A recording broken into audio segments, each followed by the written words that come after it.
Stella, welcome. Thank you. You have been fighting for the release of Julian Assange for almost over 8 years now.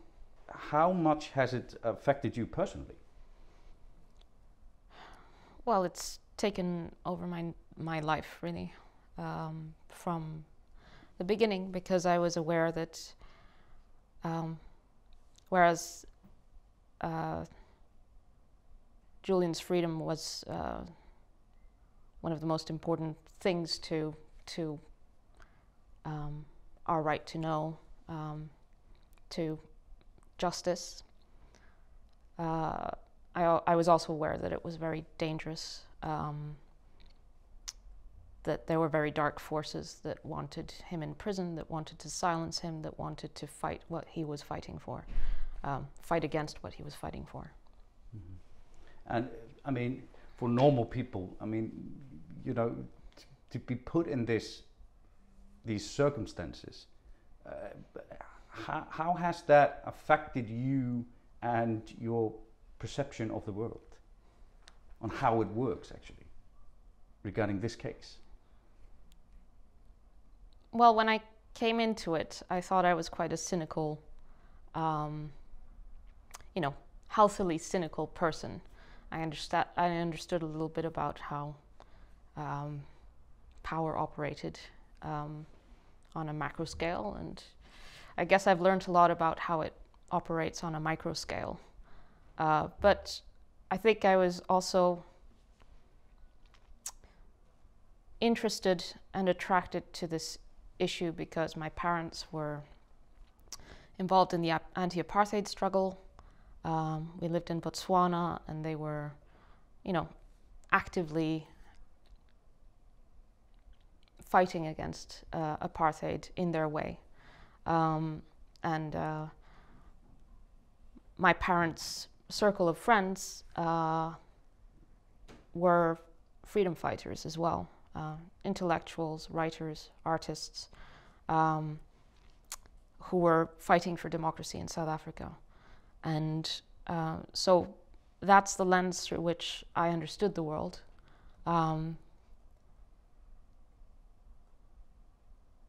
Through the profound injustice that the apartheid system was, and good people fighting for freedom. Mm-hmm. That was my upbringing. And so I think that largely influenced my wanting to free Julian. Mm-hmm. And when you started your freedom fight, would you say you were maybe not aware of the huge enemy that you were fighting? I think no one can really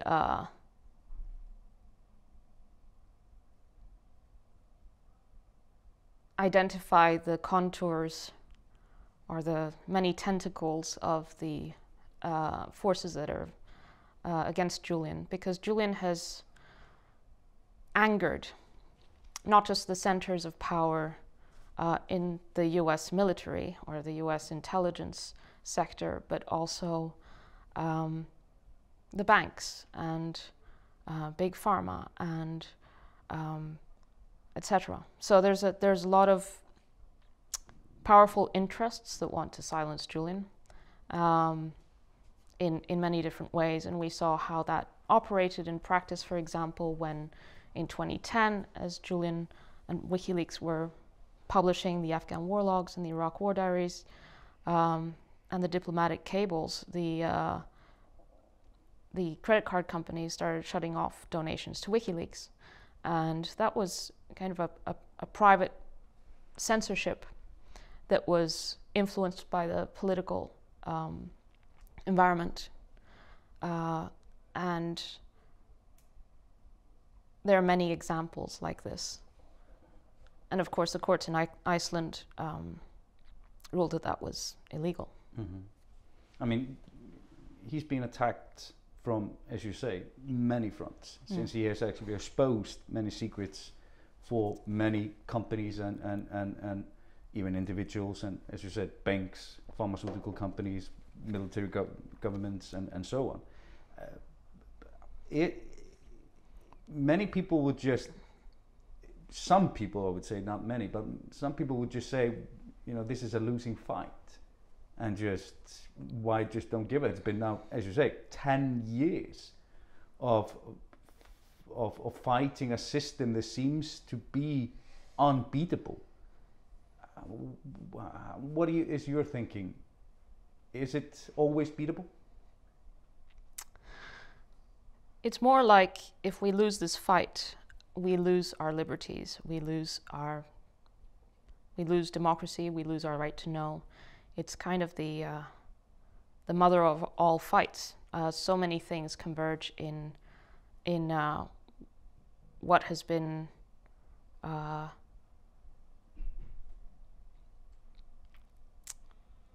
so many things converge in the attack on Julian. That he has to win it, because if he loses this fight, then we're all exposed. It's not just about an attack on journalism, it's an attack on the fundamental values of liberal democracies. It creates a new standard through which our liberties are limited permanently.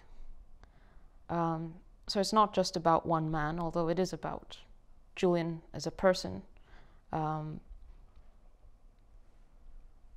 It's about these greater principles, but it's also about an innocent man who is politically persecuted and has been viciously attacked and who is wrongly imprisoned. It's about the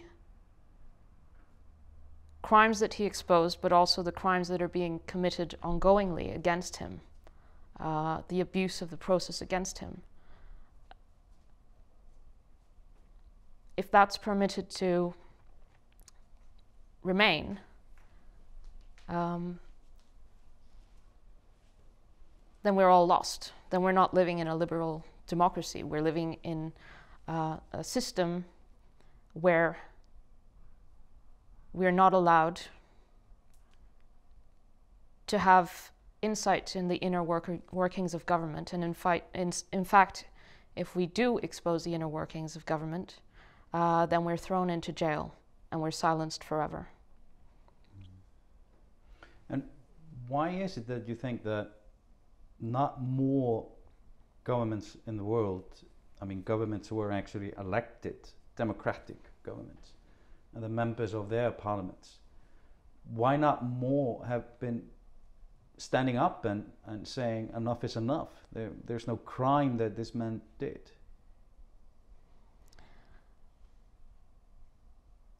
There are, I think we have to give credit where it's due, and there are many politicians in various countries who are standing up. Even though it's not happening in their country, they understand the implications, they understand the kind of the attack on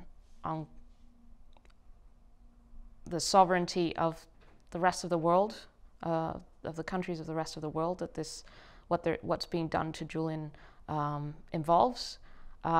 They understand that it's an attack on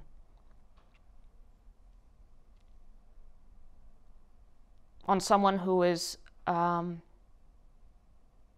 regarded as one of the greatest freedom of expression fighters and journalists of the past however many years. So there are people who are standing up, and you have cross-party groups in Iceland, in Germany, in Australia, and in the United Kingdom, who are saying enough is enough. And I think it's down to a lack of understanding of what is really being alleged, that it's actually Julian's journalism that is being criminalized, and therefore that it's an attack on the public's right to know. But we have to acknowledge that there has been a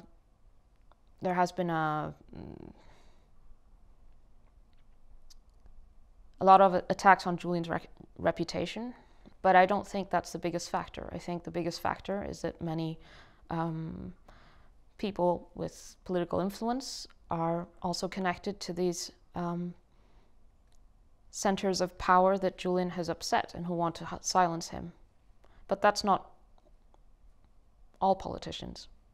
And it's changing. There's enormous support for Julian, in fact. Even the OSCE, the Council of Europe, the UN, you couldn't hope for better allies in this fight.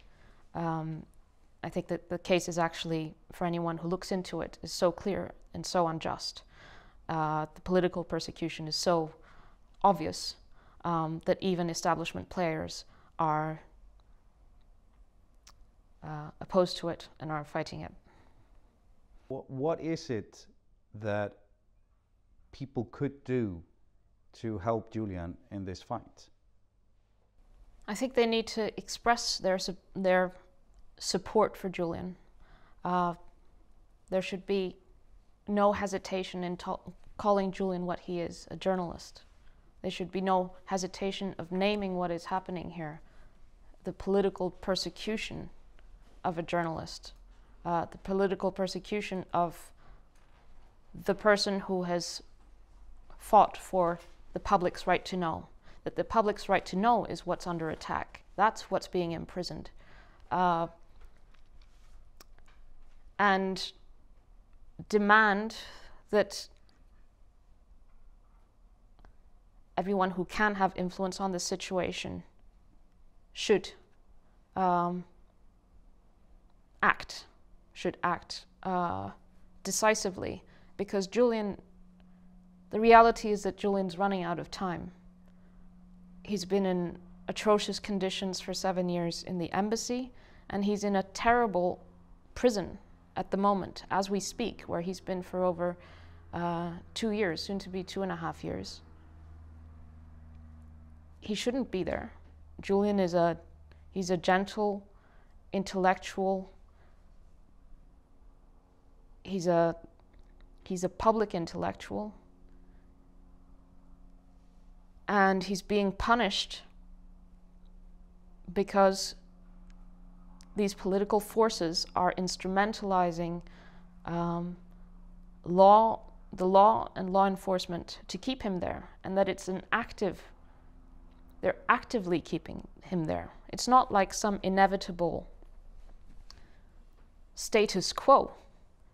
There are forces that are keeping Julian in prison, and we need to mount the forces that can get him out of prison. This is a political case, and so it is shaped by what people feel and express about the situation. That is what shapes what is possible. And so that's what I'd urge every person of good conscience to do, is to express their opposition to this vicious attack on Julian and on all of our freedoms. There are more people who are being affected by this case. For example, your children. Do they even know what's happening? How are they taking it? They don't really know. They know that we're separated, as in physically separated, but that Julian wants to be home,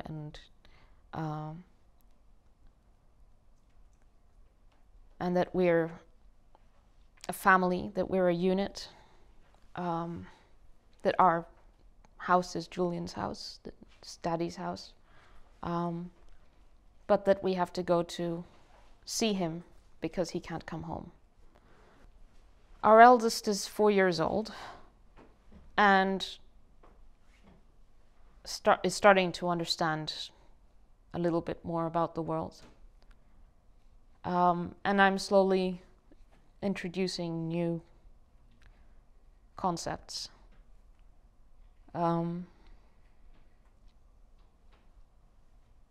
They know that Julian is a hero, but that there are people who don't want him to come home, and that we're fighting for him to come home, and that it's not just us, but there are millions of people around the world who are fighting for him to come home. And that's also why I've wanted them to see the support. There was recently Julian's 50th birthday party in Parliament Square in the UK, and I took the children, we had a picnic, and there was a cake, and there were a lot of supporters there, and I want them to perceive that the support, that the people who are fighting for Julian to come home are stronger than the ones who are keeping him from coming home. But it's difficult as a parent. I mean, any parent has this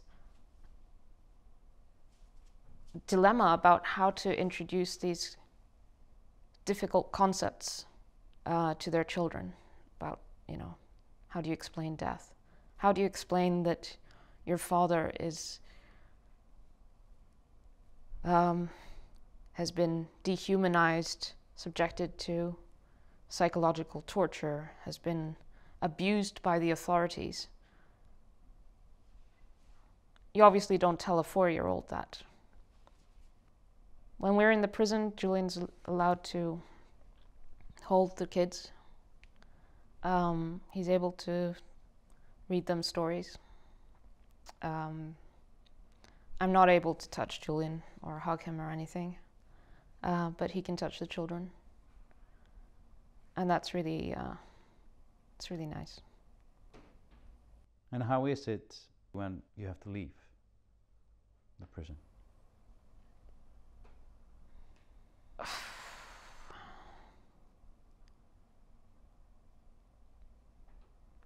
Every time I go, it's just so... You're just struck, intellectually you understand the situation. But then it just kind of hits you when you're there and you're leaving, and you think, well, why can't I just leave with Julian? Why is he sitting there? Why are these people preventing him from leaving? Why does he have to go through that iron door to a cell and be alone? Why am I having to live a life as a single mother? He hasn't done anything wrong. He's done everything right. He's embodied what we say our values are. And this punishment, which is there for everyone to see, that this is just an outrageous, abusive punishment that's actually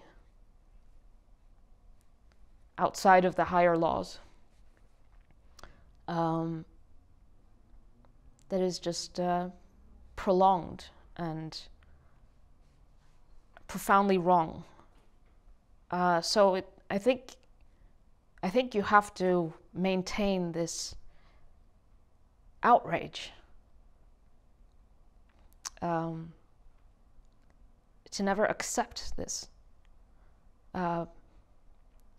because it has. I mean, I'm convinced that Julian will win this, especially because the case is so corrupt. The actions that have been taken against Julian are so corrupt, openly, for everyone to see. The accusations against Julian have no legs to stand on, whereas each action that has been taken against him is riddled with illegality and abuse. If you would be able to get a message to President Biden, what would that be? To not walk in the footsteps of President Trump. That the attack against Julian is an attack on the central values of the US Constitution. The Biden administration has a choice. The investigation against Wikileaks started when Obama was president in 2010. And when Obama left office in 2016, he decided to pardon Chelsea Manning, who was the source of the publications that Wikileaks published, and also decided that Julian would not be prosecuted. The case against Julian only came under Donald Trump. And the Biden administration is faced with a choice to either side with Obama's legacy or continue Trump's legacy. And Trump's legacy is a radical departure from what has been before, because it is the first time that they have gone after someone who has received documents from a source and published them. It's a policy decision for the Biden administration to decide to prosecute publishers and journalists. The Biden administration, they took up the case. What do you think, and why do you think that it hasn't ended? I think there are different forces within the US government. Some are pushing for it, some are against it. Pursuing this case comes at a cost to the Biden administration. Just in February, as soon as Biden came in, I think 25, all the major press freedom and civil liberties organizations in the US wrote a letter to Biden asking him to drop the case. And obviously there are career prosecutors in the DOJ that want to make a name for themselves. And once the case is initiated to a degree, it just progresses through the courts until a decision is made to abandon it. What's pretty clear is that the case is falling apart. It was only ever, they never really had a case. They had to make up a new application of the so-called Espionage Act in order to manufacture a way to put Julian in prison. It's also against Biden's interests when he tries to project into the world that the US defends global media freedom. The case against Julian is, by definition, an attack on global media freedom because he's not a US journalist and he wasn't in the US. And they're using an extradition vehicle to bring him to the US and imprison him there. What the US is saying, the US government is saying, is that no journalist anywhere is allowed to do their job and publish the truth about what the US government does, or else they'll stick you in a cell for the rest of your life. So all these things are, it brings up all the enormous contradictions of what the US government is trying to project under Biden and the precise opposite effect in this one case. They're sticking one of the most highly regarded people in the world in a prison that houses, terrible criminals. This is what the US says other countries do. This is what, the worst regimes do to their journalists, to their dissidents, to their public intellectuals. And that's precisely what the US is doing to Julian. The only thing that the Biden administration can do is to drop the case. And it has other ramifications. It has ramifications for when the Biden administration calls China out for imprisoning its dissidents. The Chinese government says, look what you're doing to Assange. The difference is Julian faces 175 years. That's a lot of time for publishing truthful information in the public interest. Do you think that people understand this? I think people instinctively understand it. They might be a little bit, feel like they need to understand more detail in order to have a, discussion about it. But I really don't think they do. Because you don't need the profound detail that, only a handful of people are across because we've lived it and we've been involved for 10 years. You don't need that. You just need to understand that Julian published information that exposed crimes and that exposed the corrupt actions of powerful people, and that they're taking revenge against him, and that he's wrongfully imprisoned, and that he's suffering, and that it is the process that is the punishment. He's not serving a sentence. You just have to look at the essence of it. He's imprisoning for publishing information in the public interest. That's all you need to know. And over time, the details about how he's been wronged will come out. But the true nature of what's going on here, I think, is pretty obvious and is increasingly obvious to anyone. Do you have any specific message to the Icelandic people or the Icelandic government? Julian admires the Icelandic people a lot. He spent a lot of time here in 2009 and 2010. And the fighting spirit of the Icelandic population and the brave positions as well that the politicians have taken, for example, in this cross-party letter that was written to Biden asking him to drop the case. My message is to lobby the Biden administration to drop the case, publicly and privately, at every level, at the highest level.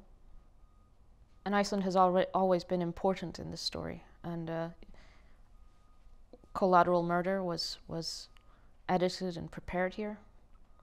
And now a major part of the abuse of the case is unraveling here because of what Stundin has revealed about the FBI's reliance and the DOJ's reliance on Sigurdur Þórðarson. So I think Iceland is key. It's always been key. And the Icelandic people have always been incredibly supportive of Wikileaks and Julian because of what Wikileaks revealed about the banks back in 2009 and 2010.